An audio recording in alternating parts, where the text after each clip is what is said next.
새벽 기도에 나오신 여러분들을 주님의 이름으로 환영합니다. 여호와께서 집을 세우지 아니하시면 세우는 자의 수고가 헛되며 여호와께서 성을 지키지 아니하시면 파수꾼의 깨어 있음이 헛되도다. 시편 127편 1절 말씀. 아멘. 마음 모아 샘물의 기도를 하나님께 드립니다. 먼저 우리의 믿음을 고백합니다. 하나님은 우리의 피난처시요 힘이시니 환난 중에 만날 큰 도움이시니라. 아멘. 하나님 아버지, 주님은 우리의 구원과 도움이십니다. 매일의 삶 가운데 우리를 보호하시고 어려운 일 만날 때 능히 이겨낼 힘과 지혜를 주시는 하나님을 찬양합니다. 세상보다 크신 하나님을 신뢰하오니 환난 가운데 우리를 건져주시고 세상을 두려워하지 않는 믿음을 주옵소서. 예배와 교회를 위해 기도합니다. 우리 주 하나님이여, 영광과 존귀와 권능을 받으시는 것이 합당하오니. 아멘. 우리의 예배를 받으시기 합당하신 하나님, 온 마음과 정성을 다해 하나님을 예배하게 하옵소서. 우리의 모든 예배 가운데 주님을 향한 고백과 기쁨이 넘치도록 성령 하나님 임재하여 주옵소서. 가정과 목장을 위해 기도합니다. 여호와께서 집을 세우지 아니하시면 세우는 자의 수고가 헛되며. 아멘. 하나님 아버지, 샘물의 가정마다 하나님의 사랑과 교훈이 넘치도록 하나님께서 가장이 되어 주옵소서. 목자들을 위해 기도합니다. 예수님을 닮은 목자의 삶과 헌신을 통해 목원들이 예수님을 만나게 하여 주옵소서. 힘들고 어려울 때면 말씀과 기도를 통해 우리의 참된 목자이신 예수님 안에서 위로를 얻는 목자들이 되게 하여 주옵소서. 샘물 성도들을 위해 기도합니다. 그러나 내가 가는 길을 그가 아시나니 그가 나를 단련하신 후에는 내가 순금같이 되어 나오리라. 아멘. 사랑과 긍휼의 마음으로 우리를 돌보시는 주님, 마음의 근심과 육체의 질병으로 고통 가운데 있는 성도와 그 가족들을 위로하여 주옵소서. 광야 가운데 있는 성도들에게 하나님의 임재와 은혜가 충만히 경험되게 하시고 어려움 중에 있는 이웃에게도 그 은혜를 끼치게 하옵소서. 나라와 선교를 위해 기도합니다. 소망 중에 즐거워하며 환난 중에 참으며 기도에 항상 힘쓰며. 아멘. 세상을 정의와 공의로 통치하시는 하나님, 세상 모든 나라와 위정자들이 하나님을 경외함으로 국민을 돌보게 하옵소서. 선교를 위해 기도합니다. 열방 가운데 주의 교회를 세우는 선교 사역에 부족함이 없도록 선교사들을 도와 주옵소서. 이들의 건강과 자녀들을 지켜 주시옵고 무엇보다 말씀과 기도에 전념하여 하나님과 늘 동행하게 하여 주옵소서. 오늘도 믿음 안에서 행복한 하루를 주실 주님을 찬양합니다. 예수님의 이름으로 기도합니다. 아멘. 오늘 우리에게 주시는 하나님의 말씀은 레위기 13장 47절에서 59절 말씀입니다.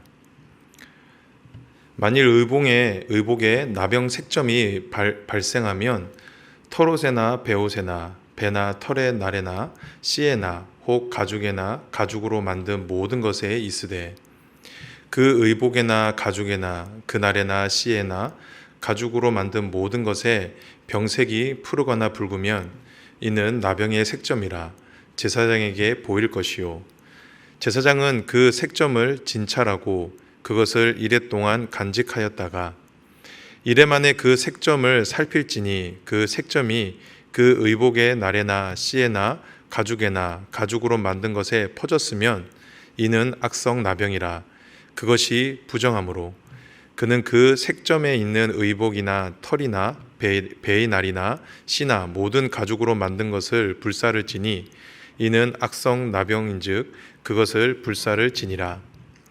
그러나 제사장이 보기에 그 색점이 그 의복의 날에나 씨에나 모든 가죽으로 만든 것에 퍼지지 아니하였으면 제사장은 명령하여 그 색점 있는 것을 빨게 하고 또 이레 동안 간직하였다가 그 빤 곳을 볼지니 그 색점의 빛이 변하지 아니하고 그 색점이 퍼지지 아니하였으면 부정하니 너는 그것을 불사르라.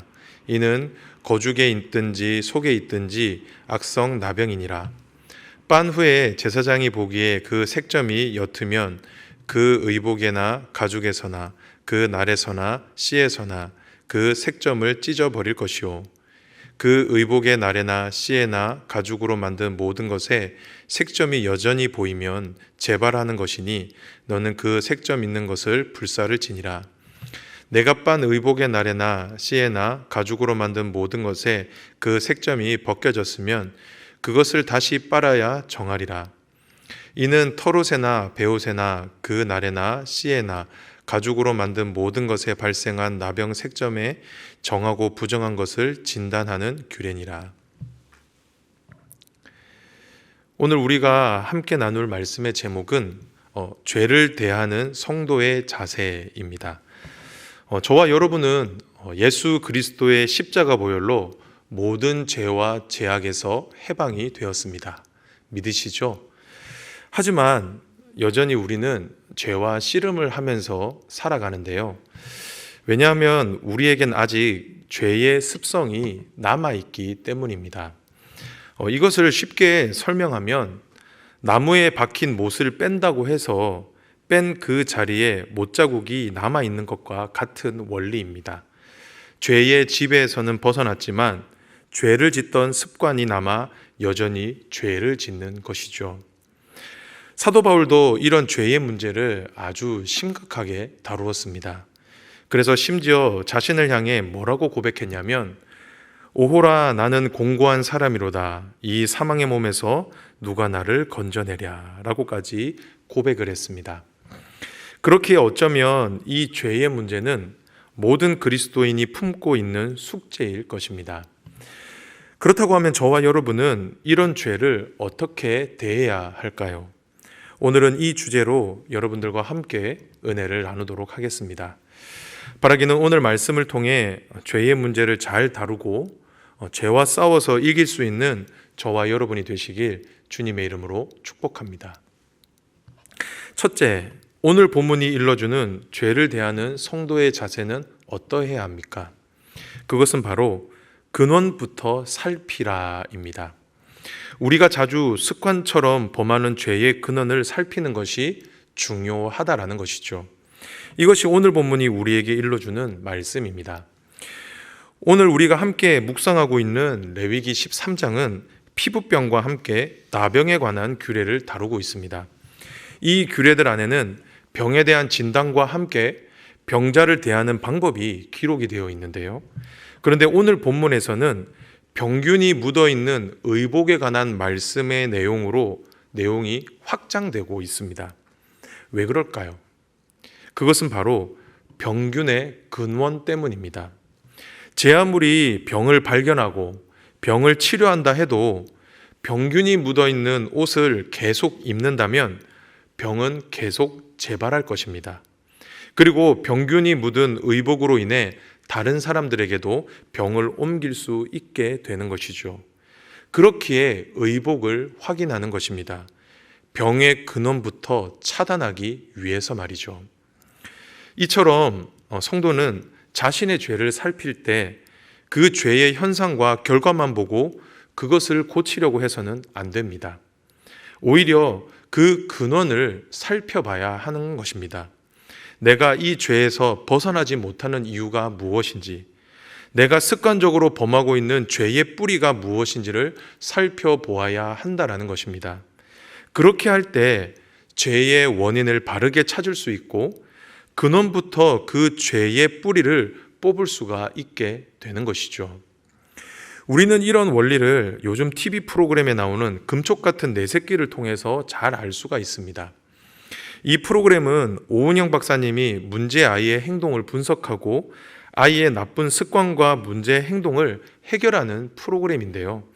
그런데 이 프로그램에서 오은영 박사님은 아이의 문제 행동을 보고 곧바로 고치려고 하지 않습니다. 오히려 아기가 왜 이런 행동을 했는지, 그리고 왜 이런 돌발 행동을 할 수밖에 없었는지에 대한 원인을 찾고 그것을 분석합니다. 그리고 그 근원의 문제를 찾아내서 그 근원적인 문제를 해결하는 것이죠. 그렇게 했을 때 아이가 행동하는 그 모든 행동들을 다 고칠 수가 있었던 겁니다. 저는 이 프로그램을 볼 때마다 무슨 마술을 보는 것 같은 경이로움을 넘어서는 감탄이 터져 나왔습니다. 그러면서 원인을 정확하게 아는 것이 정말 중요하다라는 것을 깨닫게 되었습니다. 성도 여러분, 병을 고칠 때도 병의 근원을 살피는 것이 최우선이듯이 우리의 죄도 그렇지 않을까요? 그렇기에 저와 여러분은 내가 자주 넘어지는 죄들을 잘 살펴봐야 합니다. 그리고 그 근원엔 어떤 문제가 있는지를 찾아야 합니다. 그리고 그 근원에 나의 연약한 부분들과 나의 부족한 부분들을 가지고 하나님 앞으로 나아가야 하는 것입니다. 그 문제가 해결될 수 있도록, 죄에서 벗어날 수 있도록 하나님께 은혜를 구해야 한다라는 것입니다. 그리고 우리도 그 죄를 끊기 위해 결단하고 최선을 다해 노력을 해야 한다라는 것이죠.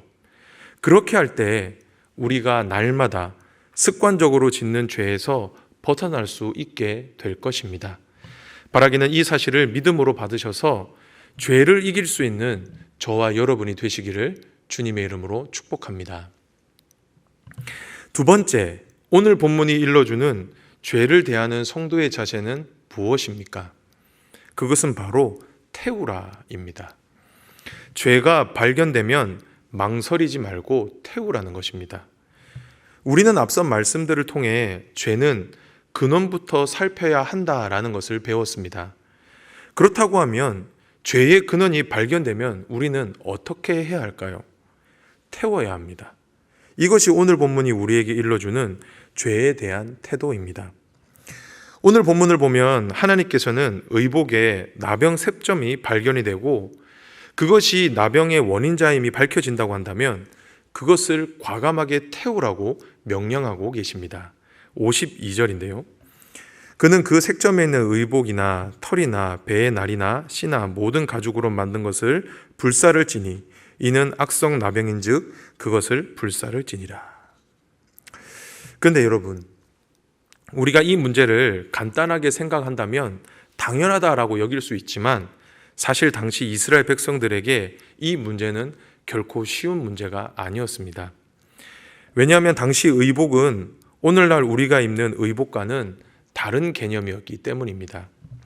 당시 옷은 옷의 기능을 넘어서서 이불이나 텐트의 기능도 함께 가지고 있었습니다. 그래서 당시 의복은 이스라엘 백성들에게 아주 고가의 물품이었죠. 그런데 이런 옷을 태운다라고 하는 것은 자신의 재산 일부가 없어지는 것을 의미했고 더 나아가 자신의 삶의 기반이 사라지는 것을 의미하는 것이었습니다.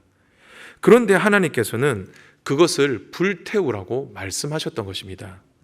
왜 그랬을까요? 그만큼 죄가 위험하기 때문입니다. 성도 여러분, 꼭 기억하십시오. 큰 죄가 아니라 작은 죄 하나가 내 영혼을 망칠 수도 있습니다. 그리고 우리의 가정을 파괴할 수도 있습니다. 심지어는 한 공동체를 무너뜨릴 수도 있는 것입니다. 그만큼 죄의 영향력이 무섭다라는 것이죠. 그렇기에 하나님께서는 힘들더라도 아깝더라도 죄의 근원을 발견해 끊어버리라고 말씀하셨던 것입니다. 사랑하는 성도 여러분, 지금 여러분에게는 어떤 죄가 있습니까?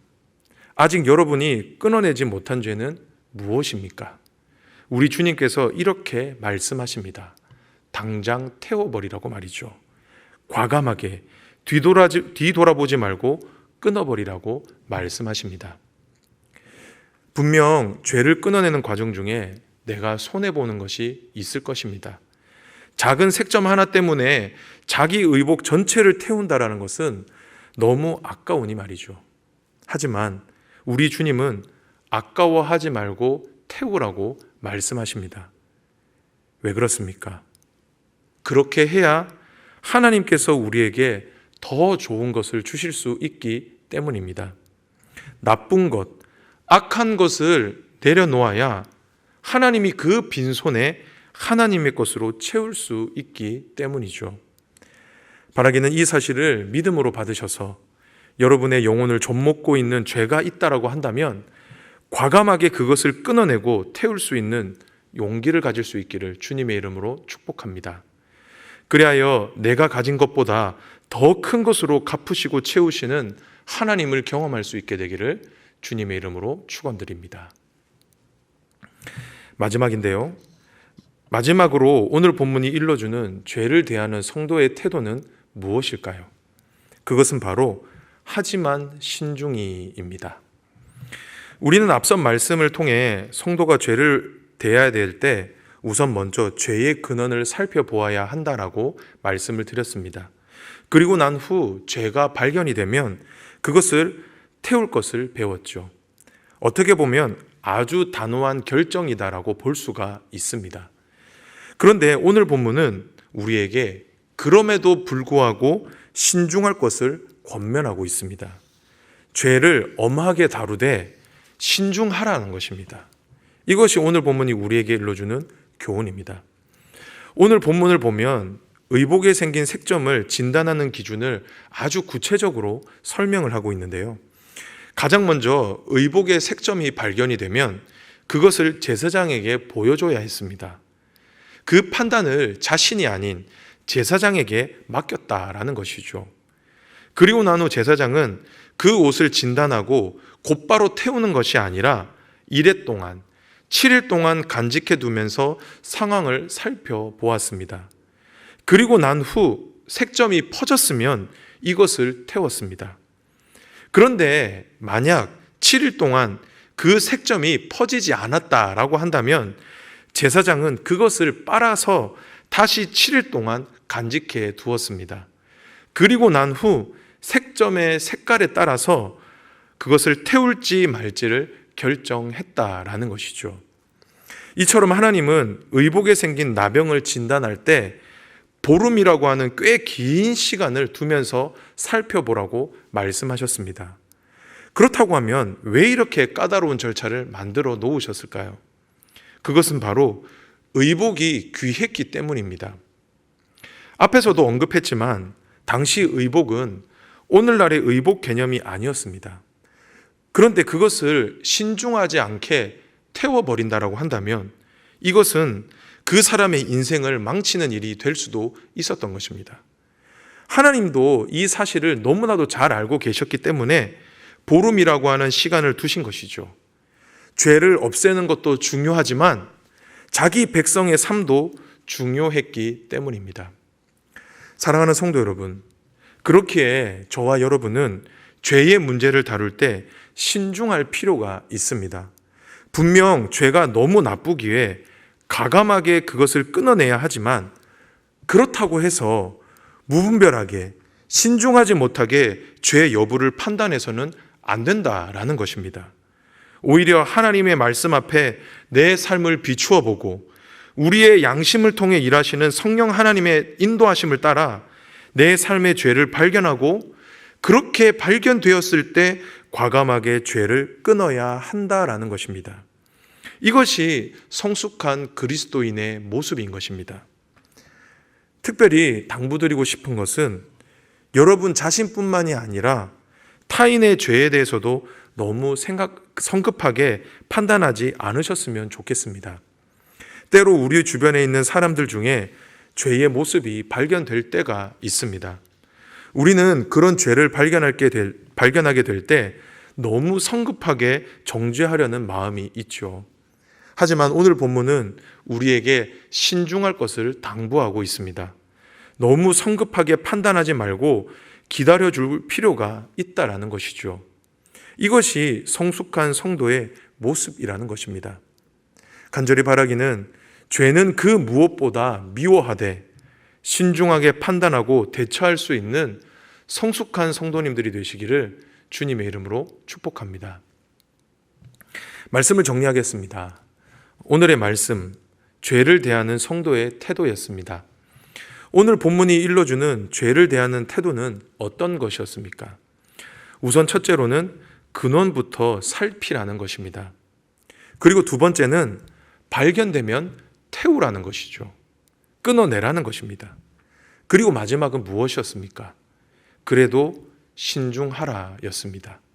이것이 오늘 본문이 일러주는 교훈입니다.